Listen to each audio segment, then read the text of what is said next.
What's up, guys? Steven Spikes at Spike Signal here, coming at you with 5 chord tone soloing tips for you right now. Number 1 is to do your best to learn the major and minor scale patterns. This can take a little bit of time to do, but if you have a chord chart to reference, it isn't quite as hard as you might think. Learning the patterns will lock the appropriate movements in your head that can be applied to a wide variety of songs of really any genre, as well as give you the opportunity to eventually be able to improv over songs. Number 2, learn arpeggios within those scales. Arpeggios are the individual notes of a chord, and in a certain perspective can be thought of as scales within scales. Any major or minor scale has 7 tones. An arpeggio, however, will lock you into 3, 4 if you add the 7th. As we are attempting to chord tone solo here, being able to play the actual notes within the chord tones over a chord is something that's essential here. So while learning the scale is a good general primer on where to go to chord tone solo, learning the arpeggios, the actual chord tones, is of course an imperative step as well. Number 3, if you need to, definitely look up the scale patterns and arpeggio patterns of whatever scale or arpeggio you're trying to play. There's all kinds of resources online when it comes to mapping out what the notes are on the fretboard in pattern form, so you can just sort of move your fingers along appropriately. And visualizing that information and playing along with it will help it all get in your head, so you're better able to apply chord tones and scales whenever the situation arises within a song. One insanely useful website that I found to visualize the fretboard is at a place called Guitar Scientist. You should be able to look it up on Google. And the amount of scale as well as arpeggio visualization options on the site have straight up made me a better player, kind of like that. In fact, use that site for all of these prior few tips as it's so useful. Number 4 is to use symmetrical patterns when navigating around the fretboard once you have the general scale patterns down. Now, there are 7 patterns within a major and minor scale, and for the most part, they're all played in the position that you start with. So for example, if you're going to play pattern 3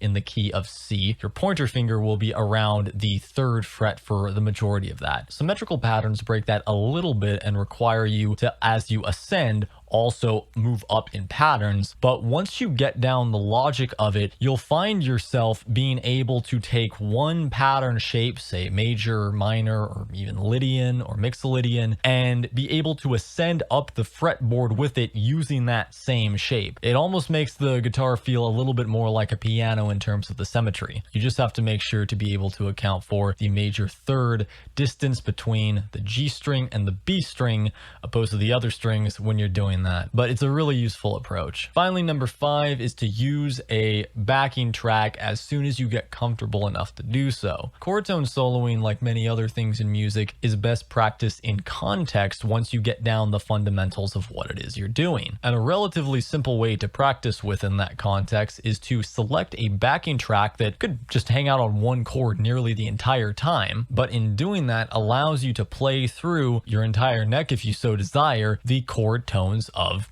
the arpeggios of the chord that's being hit. As you get a little bit better, you could select a backing track that revolves around 2 chords instead of 1, and then even 3 and 4. Of course, some backing tracks can be quite quick, so just make sure that you're not selecting one that's too fast, because you want it to be slow enough to be able to play to it. If you're on YouTube or using a DAW, you also have ways of slowing down the play rate of things, so that's definitely something to take advantage of as well as you get your speed up there. Hope you guys get some use out of this. If you wouldn't mind giving me a follow, I would really appreciate it. This is Steven Spikes, the Spike Signal, and I'll see you next time.